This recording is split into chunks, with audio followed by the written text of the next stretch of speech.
या देवी सर्वभूतेषु शक्तिरूपेण संस्थिता नमस्तस्यै नमस्तस्यै नमस्तस्यै नमो नमः। सर्वमंगलमांगल्ये शिवे सर्वार्थसाधिके शरण्ये त्र्यंबके गौरी नारायणी नमस्तुते। या देवी सर्वभूतेषु बुद्धिरूपेण संस्थिता नमस्तस्यै नमस्तस्यै नमस्तस्यै नमो नमः। जय हो दुर्गे मैया की। दुर्गा सप्तशती दूसरा अध्याय। देवताओं के तेज से देवी का प्रादुर्भाव और महिषासुर की सेना का वध। ओम मध्यम चरित्र के विष्णु, ऋषि महालक्ष्मी, देवता उष्णिक छंद, शाकंभरी शक्ति, दुर्गा बीज, वायु तत्व और यजुर्वेद स्वरूप हैं। श्री महालक्ष्मी की प्रसन्नता के लिए मध्यम चरित्र के पाठ में इसका विनियोग है।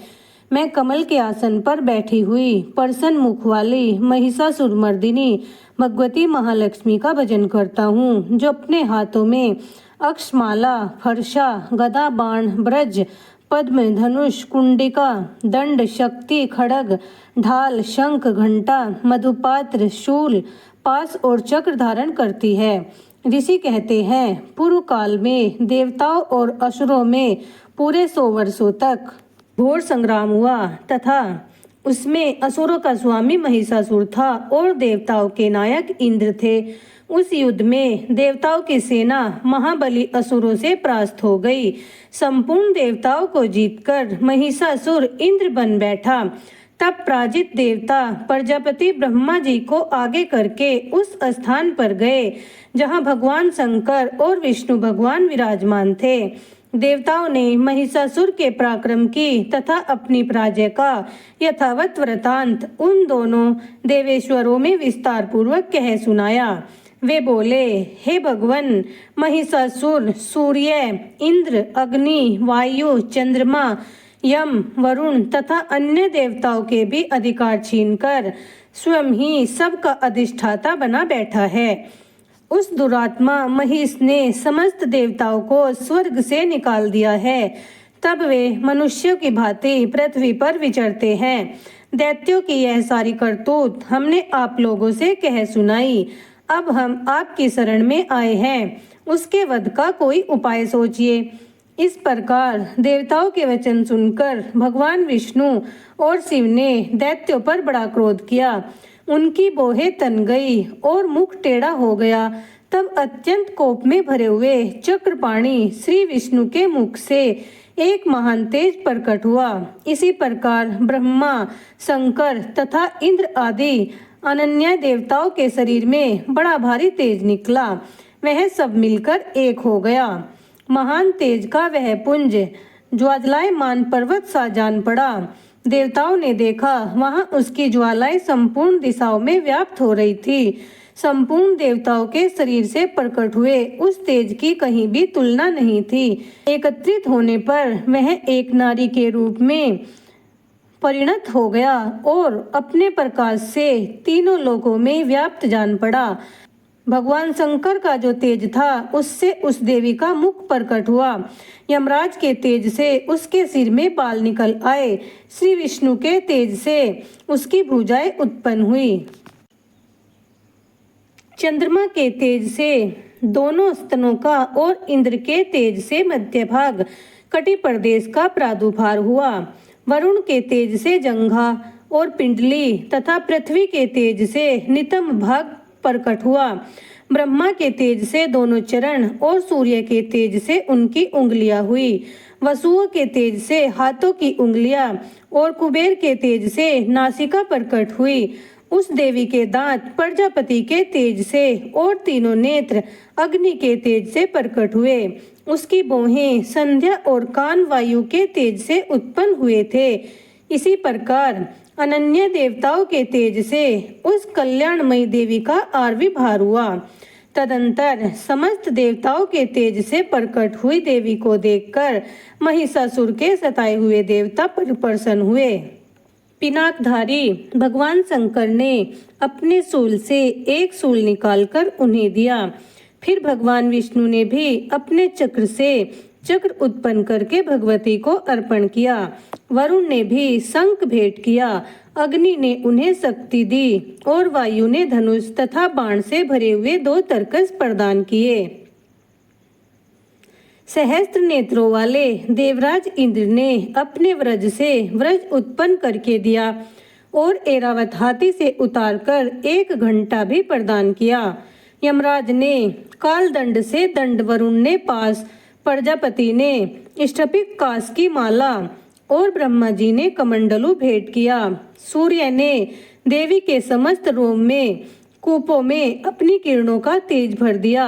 काल ने उन्हें चमकती हुई ढाल और तलवार दी। क्षीर समुद्र ने उज्जवल हार तथा कभी जीर्ण न होने वाले 2 दिव्य वस्त्र भेंट किए। साथ ही उन्होंने दिव्य चूड़ामणि, 2 कुंडल, कड़े, उज्जवल अर्धचंद्र, सब बाहुओं के लिए केयूर, दोनों चरणों के लिए निर्मल नूपुर, गले की सुंदर हसली, सब उंगलियों में पहनने के लिए रत्नों की बनी हुई अंगूठियां भी दी। विश्वकर्मा ने उन्हें अत्यंत निर्मल फरसा भेंट किया। साथ ही अनेक प्रकार के अस्त्र और अभय कवच भी दिए। इनके सिवा मस्तक और वक्ष स्थल पर धारण करने के लिए कभी न कुंभलाने वाली कमलों की मालाएं भी दी। जल्दी ने उन्हें सुंदर कमल का फूल भेंट किया। हिमालय ने सवारी के लिए सिंह तथा भांति भांति के रत्न समर्पित किए। ध्यानाक्ष कुबेर ने मधु से भरा हुआ पान पात्र दिया तथा संपूर्ण नागों के राजा शेष ने, जो इस पृथ्वी को धारण करते हैं, उन्हें बहुमूल्य मणियों से विभूषित नागहार भेंट दिया।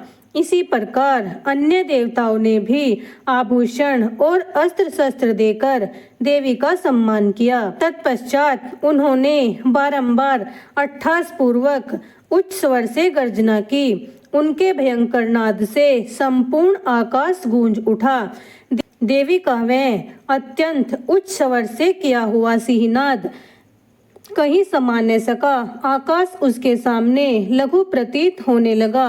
उससे बड़े जोर की प्रतिध्वनि हुई, जिससे संपूर्ण विश्व में हलचल मच गई और समुद्र कांप उठे, पृथ्वी डोलने लगी और समस्त पर्वत हिलने लगे।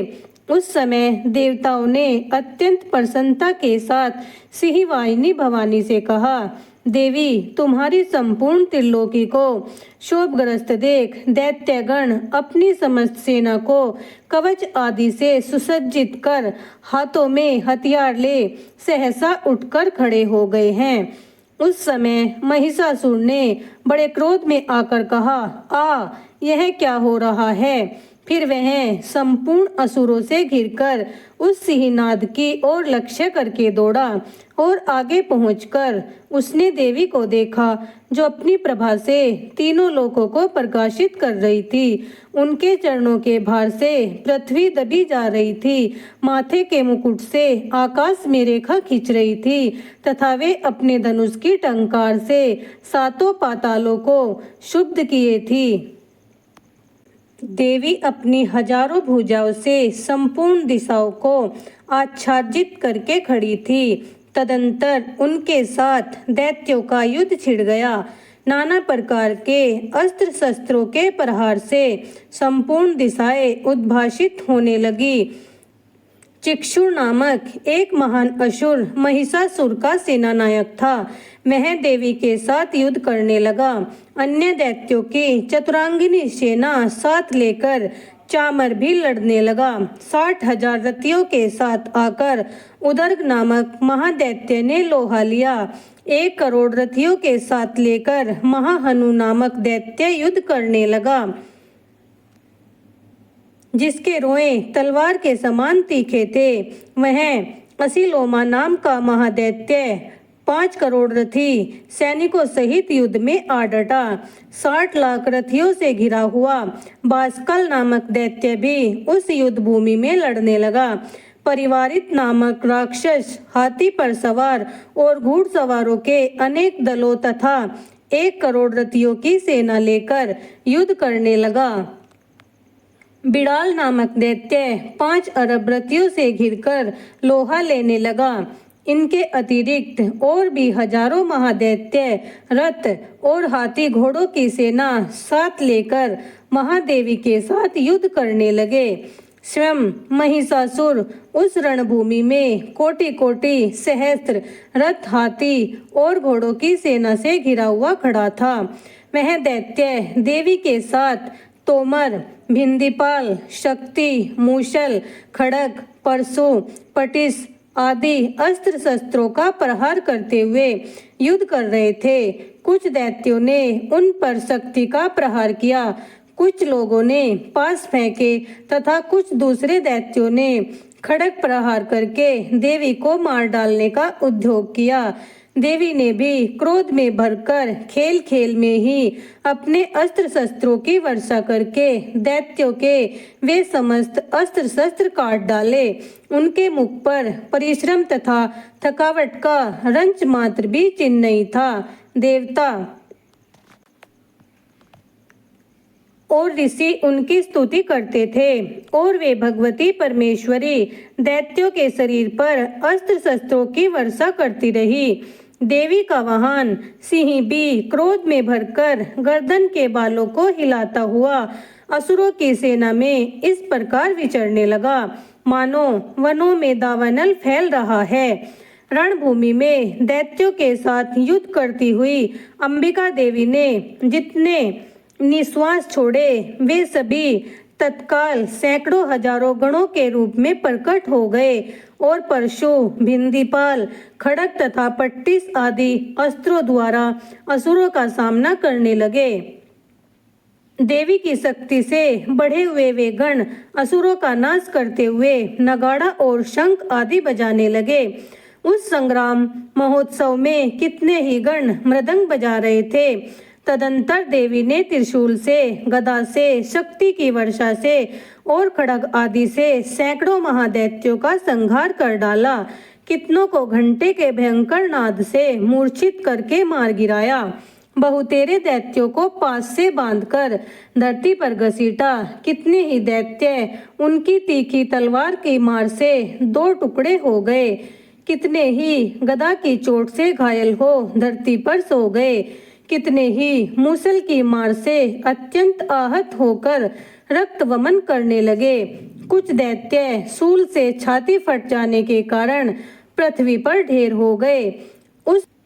उस रणभूमि में बाण समूहों की वृष्टि से कितने ही असुरों की कमर टूट गई। बाज की तरह झपटने वाले देवी पीड़क दैत्यगण अपने प्राणों से हाथ धोने लगे। किन्हीं की बोहें छिन्न भिन्न हो गई, कितनों की गर्दन कट गई, कितने ही दैत्यों के मस्तक कटकर गिरने लगे। कुछ लोगों के शरीर मध्य भाग में ही विदीर्ण हो गए।